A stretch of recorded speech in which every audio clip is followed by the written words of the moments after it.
taken by the state. Tribunal reaction, and horrible addiction to assimilation.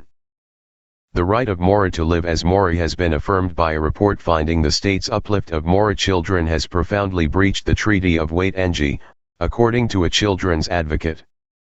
A scathing Waitangi Tribunal report into the Crown's removal of Mora children into state care is an opportunity to end New Zealand's horrible addiction to assimilation, the country's advocate for children says. The Tribunal's much-anticipated report has finally been released, recommending a new Mora authority to oversee the care and protection of Tamariki and eliminate the state sector care of Tamariki Mora.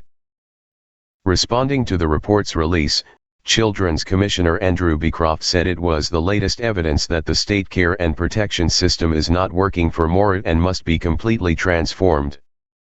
The Tribunal's findings are an historic acknowledgement of the harmful impact of structural and systemic racism and of the consistent calls from Holna for change since 1925, Beecroft said. This is a once-in-a-generation opportunity to get it right for Mokopuna and Holna Mora. We urge the government to take it. The call for the Crown to step back from further intrusion and allow Mora to reclaim their space and take responsibility to lead the transformation is, in itself, transformational. Beecroft's assistant Mora Commissioner, Glenys Philip Barbara, said the findings affirmed the right of Mora to live as Mora and must signal an end to New Zealand's horrible addiction to assimilation. The call for the Crown to step back from further intrusion and allow Mora to reclaim their space and take responsibility to lead the transformation is, in itself, transformational, Philip Barbara said. Beecroft said Orangat Tamariki's child rescue model had failed to work for Mora children over decades and never would, as it had too often severed the links between Mokopuna and their Holna, HAP, and IWI, damaging their lifelong connections, identity, and well-being. The Tribunal's report echoed the findings of the Office of the Children's Commissioner's own inquiry into uplifts of Mora babies, which recommended the government commit to transferring power and resources to enable by Mora for Mora approaches. After decades of calls for change from Mora, and years of tinkering around the edges, this is a once-in-a-lifetime opportunity to finally get it right for Mokopuna Mora, Beecroft said.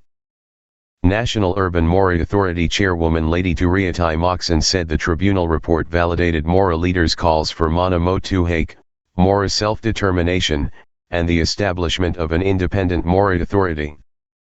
In the end, the minister has to be prepared to pass over power to others to share that power and the resources with Mora.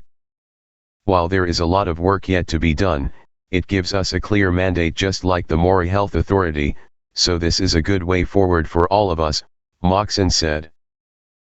The Tribunal had also recognized the resilience of Mora families in maintaining their culture and connections despite systemic racism and material deprivation, she said. People who are poor living in poverty because of the colonized history of this country have just as much an equal right to meet their children's needs as do all of those people who are better off in society. Children's Minister Kelvin Davis says nothing is off the table when it comes to the Waitangi Tribunal report and its recommendations.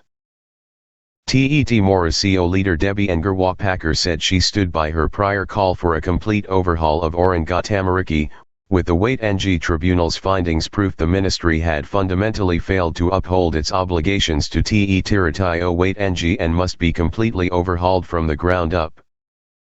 The Crown does not have the right under Te Tiritai to remove Mokopuna Mora from their Holna, and yet between 2000 and 2018 the incidence of Mora aged under 16 entering state care rose from 1 in 125 Mora children to 1 in 64 Mora children. Ngerwa-Packer said the greatest challenge for the government and new Orangat Tamariki Chief Executive Sir Wyra Gardner would be returning power and resources to Holna, HAP and IWI and implementing Te Tiritaio Waitangi throughout the ministry. The Crown must not get this wrong again, too much intergenerational harm has already been done. Our people have the tikanga and solutions to ensure our babies are looked after. It's time Orangat Tamariki recognized that. Children's Minister Kelvin Davis told Newsroom he welcomed the release of the report and its findings, and paid tribute to the claimants who shared their traumatic experiences with the inquiry. Davis said he needed time to consider the report and its recommendations before responding in great detail, with the conclusions likely to complement the work of a ministerial advisory board due to report back to him in late June. The changes that are needed are overdue and they're significant, but also, I have said from the outset, there needs to be the devolution of resources and decision-making to Mori, and I think that direction that I've given Orangatamaricky aligns well with the tribunal report.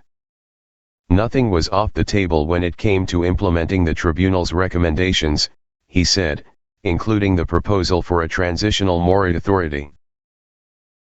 The government was well down the track of implementing for Mori approaches, with Davis citing work in the education and corrections systems as well as his initial requests of Orangatamaricky.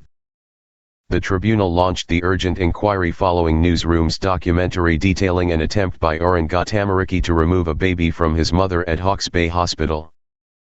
A damning report into the uplifts of Mori children shows the Crown must implement a by Mori for Mori approach, Assistant Mori Commissioner Glenys Philip Barber says. Sam Sachdeva. Sam Sachdeva is Newsroom's national affairs editor, covering foreign affairs and trade, housing, and other issues of national significance.